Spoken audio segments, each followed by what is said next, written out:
김영환 지사에 대한 주민 소환 서명 운동이 본격 시작됐습니다. 소환 청구를 위해선 도내 유권자의 10%인 13만 명의 서명을 받아야 하는데 지사 책임론과 정쟁 확대 우려의 목소리가 교차하고 있습니다. 오송산 산업단지 조성에 발목을 잡고 있던 절대 농지가 지정 해제되면서 개발에 탄력이 붙을 전망입니다. 하지만 부지 면적 축소에 따른 과제도 적지 않습니다. 폭염과 긴 장마, 태풍 등의 영향으로 밥상 물가가 치솟고 있습니다. 이상기후로 농산물 생산량이 크게 줄어든 탓인데 추석 명절을 한 달 앞두고 물가 상승 우려가 커지고 있습니다. 최근 폭우와 태풍으로 도내 곳곳에 침수 피해가 발생한 가운데 상습 침수 지역인 청주 복대동과 기하동 일대는 수해를 피했습니다. 청주시가 설치한 대형 오수관로와 배수 펌프가 결정적 역할을 했습니다. 여러분 안녕하십니까? CJB 8시 뉴스 시작합니다. 서민들의 밥상 물가가 크게 들썩이고 있습니다. 이상기후로 농산물의 생산량이 급감했기 때문인데 추석 명절을 한 달여 앞두고 물가 상승 우려가 깊어지고 있습니다. 첫 소식 장원석 기자입니다. 폭염 속 긴 장마와 태풍이 지나가고 채소값이 천정부지로 오르고 있습니다. 청주 농수산물 시장에 배추 3포기당 경매가는 2만 원 선을 훌쩍 넘어서 한 포기당 소비자 가격은 1만 원 이상입니다. 한 달 전보다 배추는 160%, 무는 127%나 올라 소비자들은 채소 고르기가 무섭습니다. 지금 열무값이 너무 비싸서 김치를 하려고 그러는데 너무 비싸서 싼 데를 찾아서 왔다 갔다 했어요. 생산량이 감소한 과일값도 추석 명절 수요를 앞두고 가격 급등을 우려해야 할 처지입니다. 농촌경제연구원에 따르면 사과와 배, 복숭아 등의 주요 과일 생산량이 전년 대비 최고 20% 이상 감소해 가격 상승을 압박하고 있다는 겁니다. 충북의 기름값도 리터당 휘발유값이 1,700원을 넘어선 데다 이달 말 유류세 인하 조치가 해제되면 2,000원 선에 근접할 것으로 보입니다. 이에 따라 소비자 단체들은 이제 막 진정세에 접어든 소비자 물가가 추석 명절 전까지 다시 치솟을 수 있다고 경고했습니다. 집중호우와 폭염으로 밥상 물가의 고공행진에 이어서 물가 하락을 이끌었던 국제유가가 오름세로 전환돼 추석 명절 전 소비자들의 물가 압박은 더 커질 것으로 보입니다. 외식 물가 역시 충북은 지난달까지 31개월 연속 오름세를 보이고 있어 서민들의 물가 부담을 가중시키고 있습니다. CJB 장원석입니다. 김영환 충북지사에 대한 주민 소환 서명 운동이 본격적으로 시작됐습니다. 그동안 친일 발언 논란 등 적절치 못한 언행과 오송 참사에 대한 책임 등이 이유인데요. 120일 내 유권자 10% 이상의 서명이 첫 관문입니다. 김세희 기자가 현장을 다녀왔습니다. 청주시 성안길, 도로 한켠에 김영환 지사의 퇴진을 요구하는 주민 소환 서명대가 마련됐고 시민들이 서명부에 자신들의 이름을 적습니다. 충북 선관위가 오늘 청구인 증명서를 교부하면서 본격적인 서명운동이 시작됐습니다. 주민소환운동본부는 김 지사가 그동안 친일파 발언과 제천 산불 술자리 논란 등 단체장으로서 적절치 못한 언행을 보였고 특히 이번 오송 참사에 대한 책임을 묻는 게 주민 소환의 이유라고 말했습니다. 그 참사에 대해서 제대로 그 책임자가 처벌된 사례가 없습니다. 모든 재판 과정을 통해서 결국은 말단의 공무원이 책임지거나 아니면 책임지는 사람이 아무도 없거나. 서명 활동 기간은 오는 12월 12일 120일로 도내 유권자 가운데 10%인 13만여 명의 서명을 받아야 주민 소환을 청구할 수 있습니다. 지난 2007년 주민 소환이 도입된 이래 충북에서는 8차례에 걸쳐 주민 소환이 추진됐지만 실제 투표로 이어진 사례는 없었습니다. 주민 소환 서명운동 첫날 이를 바라보는 시각은 다양했습니다. 단체장으로서 적절치 않은 언행과 오송 참사에 대한 책임을 물어야 한다며 서명에 동참하는가 하면 수혜가 낮다. 가장 급한 일이잖아요. 열일을 젖히고 먼저 왔었어야 되는데 개인적인 볼일을 보고 늦게 온다던가 일단 그런 태도는 기본이. 정치 공세에 가깝다며 부정적인 시각도 많았습니다. 국민의힘 제천시와 단양군의회 의원들은 무분별한 정치 공세라며 주민 소환 추진에 반대하는 성명을 냈습니다. 도지사에 대한 사상 초유의 주민 소환 추진은 실현 가능성을 떠나 진행 과정에서 정치적 갈등과 논란을 피하기 어려워 보입니다. CJB 김세희입니다. 국회 행정안전위원회가 오는 16일 전체 회의를 여는 가운데 오송 지하차도 참사와 관련한 현안 질의에 김영환 지사와 이범석 청주시장이 증인으로 출석할 걸로 알려졌습니다. 행안위는 앞서 지난달 25일 오송 참사와 관련한 현안 질의를 위해 전체 회의를 소집했지만 김 지사 등의 증인 출석 문제를 두고 여야 간 이견을 보이면서 연기된 바 있습니다. 네, 오송 3산업단지는 국가산업단지 후보지로 선정된 이후에도 지난 6년 동안 별다른 진척이 없었습니다. 용지 대부분이 절대농지라는 점이 가장 큰 원인이었는데요. 면적을 축소하는 조건으로 절대농지를 해제하는 데 협의가 이뤄지면서 오송 3산단 조성이 본격 추진될 전망입니다. 이태현 기자의 보도입니다. 지난 2018년 국가산업단지 후보지로 선정된 오송 3산업단지. 이듬해 예비타당성 조사까지 통과했지만 사업 예정지의 93% 이상인 192만 평이 절대농지로 묶여 있어 국가산단 승인을 받지 못한 채 산단 조성은 제자리 걸음이었습니다. 이런 가운데 5년 만에 충청북도와 농림축산식품부, 국토교통부가 117만 평 규모의 절대농지를 지정 해제하는 데 협의를 이뤘습니다. 이번 농지 해제는 앞선 10년 동안 전국에서 이뤄진 절대 농지 해제 중 가장 큰 규모입니다. 농식품부가 역대로 이렇게 많은 규모의 농업진흥구역을 진흥지역을 해제할 수가 없는데 충청북도와의 협의에서 동의하였습니다. 하지만 감수해야 할 부분도 있습니다.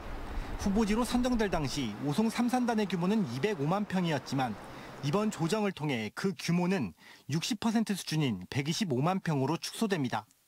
당초 입주를 원하는 기업이 200개에 달했고 19,800여 세대의 입주도 예상됐으나 이들 또한 조정이 불가피해졌습니다. 충청북도는 앵커 기업을 선별해 유치하고 K-바이오스퀘어 조성에 초점을 맞춰 토지 사용 계획을 다시 짠 뒤 내년도 정부의 국가산단 승인을 신청할 방침입니다.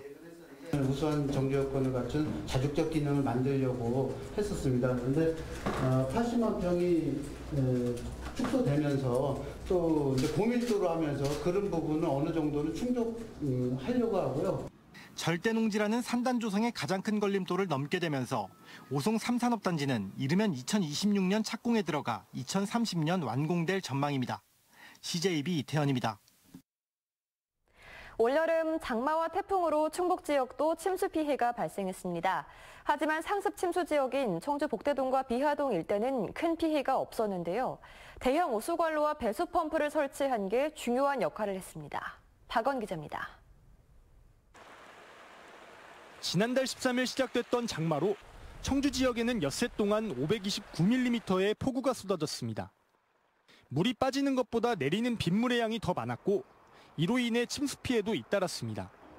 청주시 강내면과 오송읍 등 외곽 지역과 모충동과 신봉동 등 도심 저지대에 위치한 곳들은 물난리를 겪었습니다.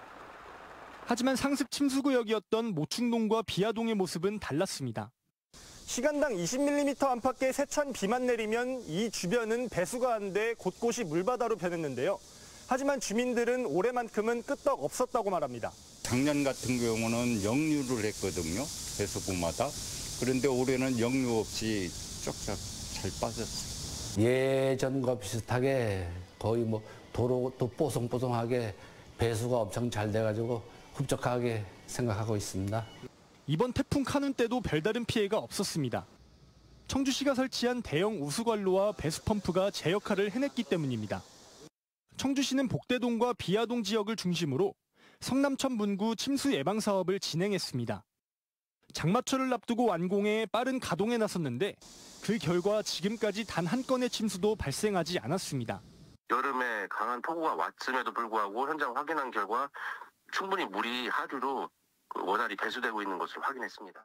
청주시는 성남천을 포함해 침수 지역을 9개로 세분화하고 총 사업비 3,100억 원을 들여 오는 2027년까지 청주시 전역의 침수 예방 사업을 마칠 예정입니다.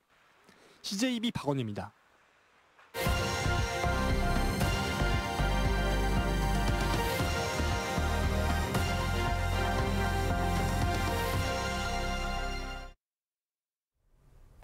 울산 대표 독립운동가 고헌 박상진 의사가 순국하기 직전 구명에 쓰였던 자료와 판결문 등이 처음으로 공개됐습니다. 일본 현지에서 발견된 600쪽 분량의 자료 가운데 극히 일부만 공개됐는데요. 앞으로 번역과 공증을 거치면 박 의사의 업적을 증명할 귀중한 증거 자료가 될 전망입니다. UBC 전병주 기자입니다. 대한광복회 총사령관으로 친일 세력 처단과 군자금 모금 활동에 임치다 37살의 나이로 순국한 고헌 박상진 의사. 당시 박 의사의 사형 집행을 두고 일본 내각이 여러 차례 회의를 열었다는 사실이 처음으로 밝혀졌습니다. 박 의사의 아버지가 일본으로 건너가 구명 청원을 넣었고 총리와 장관 등이 이를 심의했다는 자료가 공개된 겁니다. 당시 조선주둔군 총사령관에게 전달한 판결 변론서도 함께 나왔습니다. 당시 신문 기사에 의해서 정조군의 사형 때문에 일본 내각 회의가 수차례 열렸다는 걸 실증할 수 있었고요. 또 국내에서 유실된 공주지방법원의 사형 선고 1심 판결문과 박 의사의 친동생이 옥중의 동지들과 연락을 돕다 실형을 받은 판결문도 잇따라 발견됐습니다. 박상진 의사 추모사업회가 지난 2년간 일본 현지에서 찾은 자료는 무려 600쪽 분량. 이번엔 극히 일부만 공개, 본격적인 번역과 공증이 이뤄지면 땅속에 묻혀있던 박 의사의 위대한 업적이 세상 밖으로 나올 전망입니다. 또 일본 민감한 자료들은 일본에서 모두 오픈하지 않아가지고 이런 점은 상당히 좀 안타깝고 번역을 해서 자료집까지 출간을 한다면은 연구자들에게 많은 도움이 되지 않을까 하고 생각을 합니다. 이번에 공개된 자료 등은 서운 3등급 독립장에 머무르고 있는 박상진 의사 서운 상향에도 큰 힘이 될 걸로 보입니다. 광복절을 앞두고 박상진 의사와 관련된 새로운 사실들이 드러나면서 독립운동에 헌신한 그의 업적이 재조명되고 있습니다. UBC 뉴스 전명주입니다.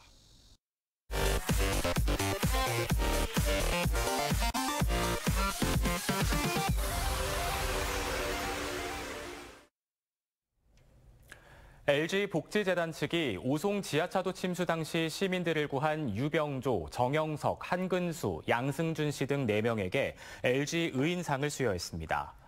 당시 화물차 기사 유병조 씨가 위험에 처한 3명을 구조하는 등 이들 4명이 구조한 시민은 모두 7명입니다. LG 관계자는 얼굴도 모르는 이웃을 구하기 위해 위험을 무릅쓰고 헌신한 의인들의 용기 있는 행동을 격려하는 차원에서 LG 의인상을 수여한다고 밝혔습니다. 태광그룹 금융계열사인 흥국화재가 충청북도 호우 피해 복구 지원을 위해 성금 2억 원을 전달했습니다.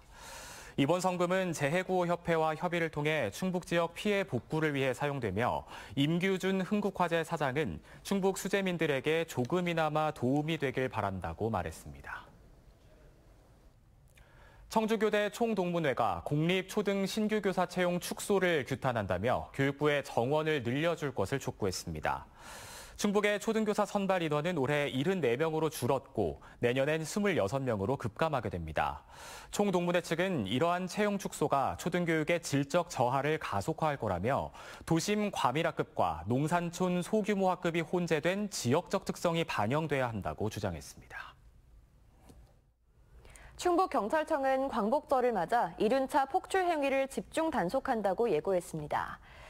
충북경찰은 기동대와 교통경찰, 암행순찰팀 등 약 50명의 인력을 투입해 도내 주요 지역에서 폭주족 집결과 법규 위반 행위를 단속할 계획입니다. 앞서 충북청은 6차례의 폭주 행위를 단속해 57건의 위반 행위를 적발했습니다. 진천경찰서는 진천 선수촌 앞에서 뺑소니 의심 사고를 낸 수영 국가대표 황선우 선수를 조사하고 있다고 밝혔습니다. 황 선수는 어제 저녁 7시 30분쯤 승용차를 몰고 진천 국가대표 선수촌에 입촌하던 중 교차로 인근에서 80대 노인을 사이드미러로 치고 아무 조치 없이 현장을 벗어난 혐의를 받고 있습니다. 황 선수는 사고 발생 30분 뒤 현장에 돌아와 경찰에게 차량 파손 사실을 뒤늦게 알았다며 사고를 인지하지 못했다고 진술한 것으로 알려졌습니다.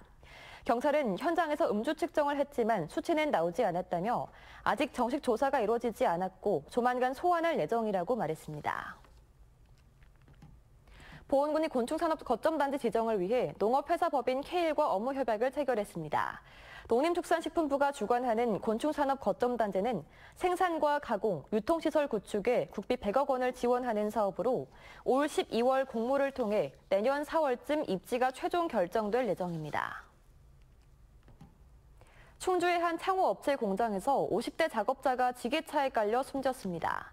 충주경찰서에 따르면 지난 11일 오후 6시쯤 57살 A씨가 지게차로 폐기물 운반 중 경사로에서 전도대에 크게 다쳐 병원으로 이송됐지만 결국 숨졌습니다.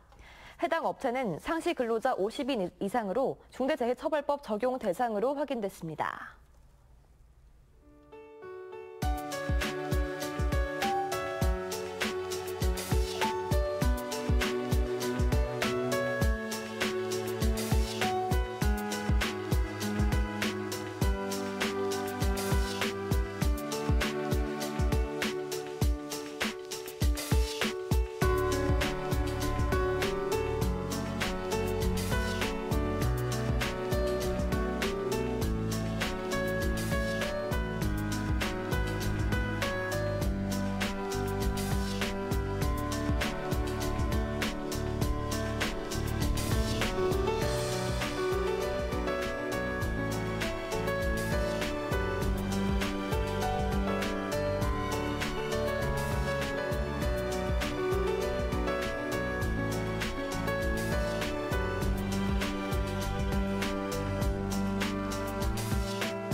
이상으로 오늘 CJB 8시 뉴스 마치겠습니다. 함께해 주신 여러분 고맙습니다.